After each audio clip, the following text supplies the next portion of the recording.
Hello everyone, welcome back to my YouTube channel. ನಾನಿವತ್ತು ನಿಮಗೆ morning routine share ಮಾಡೋಣ ಅಂತೇಳಿ ಮಾಡ್ತಾಯಿದ್ದೀನಿ. ನಾನು 7:30 ಅಥವಾ 7:45 ಹಂಗೆ ಎದ್ದೇಳ್ತೀನಿ. ಬಟ್ ಚಳಿ ಇರೋದ್ರಿಂದ ಲೇಟಾಗಿ ಎದ್ದೇಳ್ತೀನಿ, ಇಲ್ಲಾಂದರೆ 7:15 ಎದ್ದೇಳ್ತೀನಿ.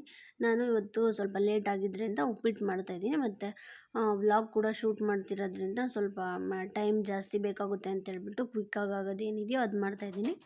ಉಪ್ಪಿಟ್ಟು ಮಾಡ್ತಾಯಿದ್ದೀನಿ. ನಮ್ಮ ಮನೇಲಿ ನಾನು ಸೋನು ಇಬ್ಬರು ಉಪ್ಪಿಟ್ಟು ತಿನ್ನೋದ್ರಿಂದ ಜಸ್ಟ್ ಟೀ ಕುಡಿಯೋ ಗ್ಲಾಸಲ್ಲಿ 1.5 ಗ್ಲಾಸಷ್ಟು ರವೆ ಹಾಕಿ ಉಪ್ಪಿಟ್ಟು ಮಾಡ್ತಾಯಿದ್ದೀನಿ. ಮತ್ತು ನನಗೆ ಉಪ್ಪಿಟ್ಟು ಸೋನು ಸ್ಕೂಲಿಗೆ ತಗೊಂಡೋಗ್ತಾನಲ್ವ, ಸ್ವಲ್ಪ ರವೆ ಡೈಜೆಸ್ಟ್ ಆಗಲ್ಲ ಅಂತೇಳ್ಬಿಟ್ಟು ಆದಷ್ಟು ನಾನು ಮೆತ್ತಗೆ ಮಾಡ್ತೀನಿ.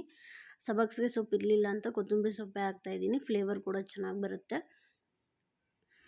ಮತ್ತು ಇದು ಐಕೆದಲ್ಲಿ ಲಾಸ್ಟ್ ಟೈಮ್ ಹೋದಾಗ ಇದು ಚಾಪಿಂಗ್ ಬೋರ್ಡ್ ತಗೊಂಡಿದ್ದು, ಇದು ಇವಾಗ ತುಂಬ ಶೀತ ಇದೆಯಲ್ಲ, ಹಂಗಾಗ್ಬಿಟ್ಟು ಎಲ್ಲ ಬ್ಲ್ಯಾಕ್ ಆಗಿಬಿಟ್ಟಿದೆ. ಯೂಸ್ ಮಾಡಬೇಕೋ ಬೇಡ ಅಂತ ಅನಿಸುತ್ತೆ. ಬಟ್ ಇದು ನಂಗೆ ಪ್ಲೇಟಲ್ಲೆಲ್ಲ ಕಟ್ ಮಾಡೋಕೆ ಅಷ್ಟು ಸರಿ ಹೋಗಲ್ಲ, ಮತ್ತು ಜಲ್ದಿನೂ ಆಗೋಲ್ಲ. ಎಷ್ಟೇ ಕೇರಾಗಿ ರವೆ ಹುರಿದ್ರೂ ಸಮೇತ ಅದು ಸ್ವಲ್ಪ ಸೀದೋಗ್ಬಿಟ್ಟಿತ್ತು. ಸ್ವಲ್ಪ ಸೀದಿತ್ತು, ಜಾಸ್ತಿ ಏನು ಸೀದಿರಲಿಲ್ಲ. ಮತ್ತು ಸೋನುಗೆ ಉಪ್ಪಿಟ್ಟು ಖಾರ ಇದ್ದರೆ ಅವನಿಗೆ ಇಷ್ಟ ಆಗಲ್ಲ ತಿನ್ನೋಕ್ಕೆ. ಮನೇಲಿ ತುಪ್ಪ ಬೇರೆ ಖಾಲಿ ಆಗಿಬಿಟ್ಟಿತ್ತಲ್ಲ, ಸೊ ಹಂಗಾಗ್ಬಿಟ್ಟು ನಾನು ಒಂದೇ ಒಂದು ಮೆಣಸಿನ್ಕಾಯಿ ಹಾಕಿ ಒಂದು ಅರ್ಧ ಈರುಳ್ಳಿ, ಒಂದು ಅರ್ಧ ಟೊಮೆಟೊ ಹಾಕ್ತೀನಿ ಅಷ್ಟೇ.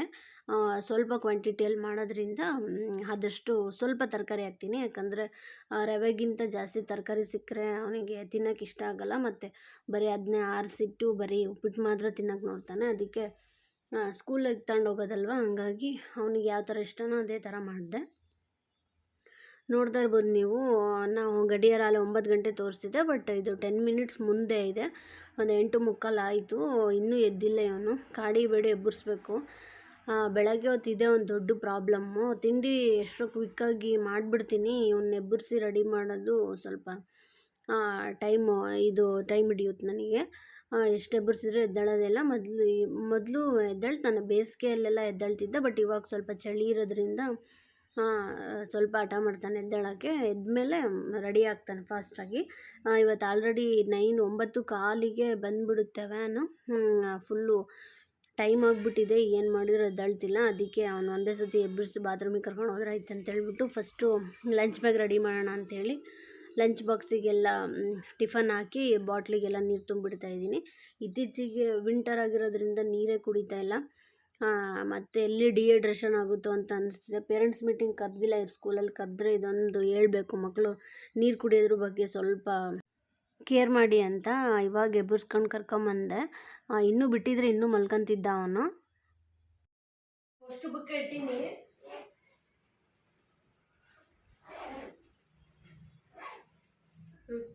ದೊಡ್ಡ ಜಾಮೆಟ್ರಿ ಬಾಕ್ಸ್ನಾಗೆ ಎರೇಸರ್ ಬೇಡ, ಇದು ನಾವು ಹಿಂಗೆ ಇಟ್ಟರೆ ಹಿಂಗೆ ಹೋಗುತ್ತಲ್ಲ, ಕರ್ಕೊಂಡು ಹೋಗುತ್ತೆ. ಅದಕ್ಕೆ ದೊಡ್ಡ ಜಾಮೆಟ್ರಿ ಬಾಕ್ಸ್, ಹೊಸ ಸ್ಕೇಲು, ಹೊಸ ರಬ್ಬರು, ಹೊಸ ಪೆನ್ಸಿಲ್ ತಗೊಂಡು ಹೋಗ್ತೀನಿ. ನೋಡಿ, ಕಾಣಿಸ್ತಿಲ್ಲ ಅವರಿಗೆ. ಹೊಸ ಸ್ಕೇಲು, ರಬ್ಬರ್ ಕಾಣ್ತಿಲ್ಲ. ಹೊಸ ಸ್ಕೇಲು, ಹೊಸ ರಬ್ಬರು, ಹೊಸ ಸ್ಕೇಲು ತಗೊಂಡು ಹೋಗ್ತಿದ್ದೀನಿ ಇವತ್ತು. ಅವ್ರು ಕೊಟ್ಟಿರೋ ಬಾಯ್ ಮುಕ್ಳಿಸ್ ಹೋಗು, ಕುಡಿಬೇಡ ನೀರಂಗೆ.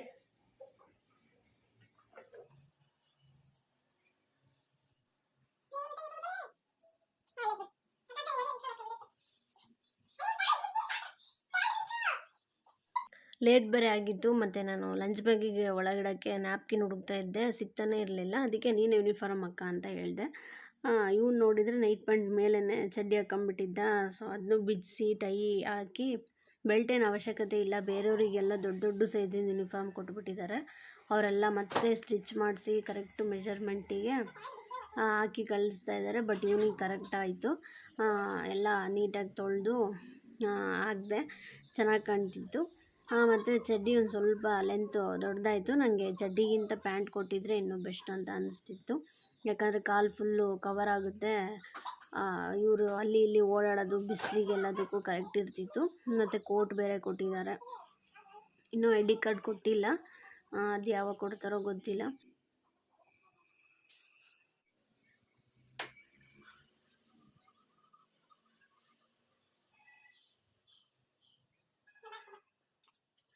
ನಮ್ಮ ಕ್ಲಾಸ್ನಾಗ ಚಿನ್ಮಯ ಅಂತ ಬರ್ತಾನೆ, ಅವನಿರೋ ಇಷ್ಟ ಕಣಮ್ಮ.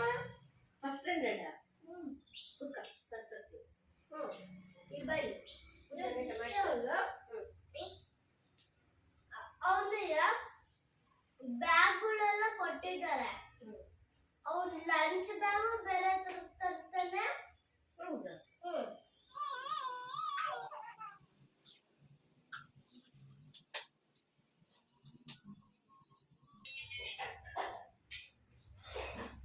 ಅಮ್ಮ ವ್ಯಾನ್ ಎಲ್ಲಿಗೆ ಬಂತ? ತಿಂಡಿ ತಿನ್ನು ಅಂತೇಳಿ ಪ್ಲೇಟಲ್ಲಿ ಹಾಕಿ ಕೊಟ್ಟರು ಕೂಡ ಅವನು ಸುಮ್ಮನೆ ಹಿಂಗೆ ಟೈಮ್ ಪಾಸ್ ಮಾಡ್ತಿರ್ತಾನೆ. ಪಾಪ ಇನ್ನೂ ಎದ್ದು ಹಂಗೆ ಸಡನ್ನಾಗಿ ಸ್ಕೂಲ್ಗೆ ಹೋಗ್ಬೇಕಂದ್ರೆ ಯಾರಿಂದ ಆಗುತ್ತೆ. ಸೊ ಆಲ್ರೆಡಿ ವ್ಯಾನ್ ಬಂದೇ ಬಿಡ್ತು. ಡೈಲಿ ಇದ್ದಾನೆ. ರಾತ್ರಿ ಮಳೆ ಬಂದುಬಿಟ್ಟು ಲಂಚ್ ಬ್ಯಾಗು ಮತ್ತು ಶೂಸ್ ಎಲ್ಲ ನೆಂದೋಗ್ಬಿಟ್ಟಿದ್ವು. ಸಾಯಂಕಾಲ ಸ್ವಲ್ಪ ಬಿಸಿಲು ಬಂದಿದೆ ಅಂತೇಳಿ ಲಂಚ್ ಬ್ಯಾಗ್ ಮತ್ತು ಶೂಸ್ ಎಲ್ಲ ಸ್ಮೆಲ್ ಇರುತ್ತಲ್ಲ ಬಿಸಿಲಿಗೆ ಅಂತ ಇಟ್ಟಿದ್ದೆ.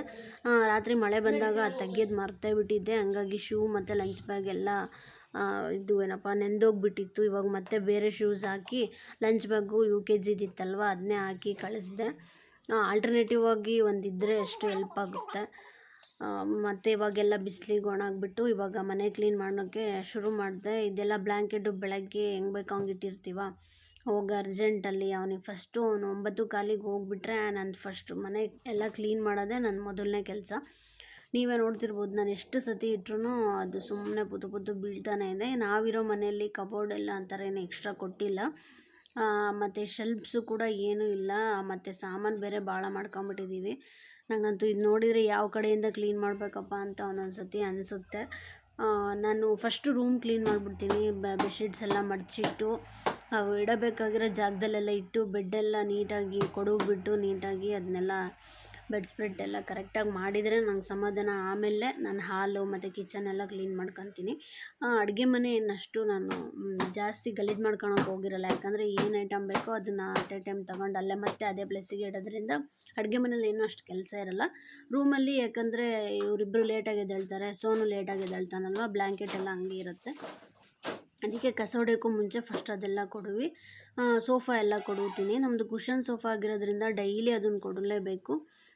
ಇದು ತಗೊಂಡು ಸುಮ್ಮನೆ ಉಡ್ಡಿನ ತಗೋಬೇಕಿತ್ತು ಅಂತ ಅನಿಸ್ತಿದೆ ನಂಗೆ ಇವಾಗ. ಯಾಕಂದರೆ ತುಂಬ ಜಲ್ದಿ ಅದು ಧೂಳೆಲ್ಲ ಕುತ್ಕೊಂಡ್ಬಿಡುತ್ತೆ. ಮೇಂಟೈನ್ ಮಾಡೋದು ಭಾಳ ಕಷ್ಟ.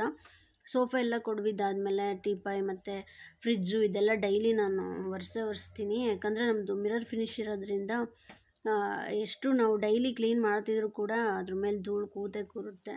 ಹಂಗಾಗ್ಬಿಟ್ಟು ಮತ್ತು ಟೇಬಲ್ಲು ಅಷ್ಟೇ ನೈಟು ಹೋಮ್ವರ್ಕ್ ಎಲ್ಲ ಮಾಡಿಸ್ಬೇಕಾದ್ರೆ ಬುಕ್ಸ್ ಎಲ್ಲ ಆ ಕಡೆ ಈ ಕಡೆ ಆಗಿರುತ್ತಲ್ಲ, ನೋಟ್ಬುಕ್ ಒಂದು ಕಡೆ ಟೆಕ್ಸ್ಟ್ ಬುಕ್ ಒಂದು ಕಡೆ ಎಲ್ಲ ಇಟ್ಟು ಧೂಳೆಲ್ಲ ಒರೆಸ್ಕೊಂಡು ಆಮೇಲೆ ನಾನು ಕಸ ಹೊಡಿತೀನಿ. ಸೊ ಇದಿಷ್ಟು ಇವತ್ತಿನ ವಿಡಿಯೋ. ನನ್ನ ಮಾರ್ನಿಂಗ್ ರುಟೀನ್ ನಿಮ್ಮ ಜೊತೆ ಶೇರ್ ಮಾಡಿದ್ದೀನಿ. ನಿಮಗೆಲ್ಲ ಇಷ್ಟ ಆಗಿದೆ ಅಂತ ಅಂದ್ಕೊತೀನಿ. ಇಷ್ಟ ಆದರೆ ಲೈಕ್ ಮಾಡಿ, ಶೇರ್ ಮಾಡಿ. Thank you for watching.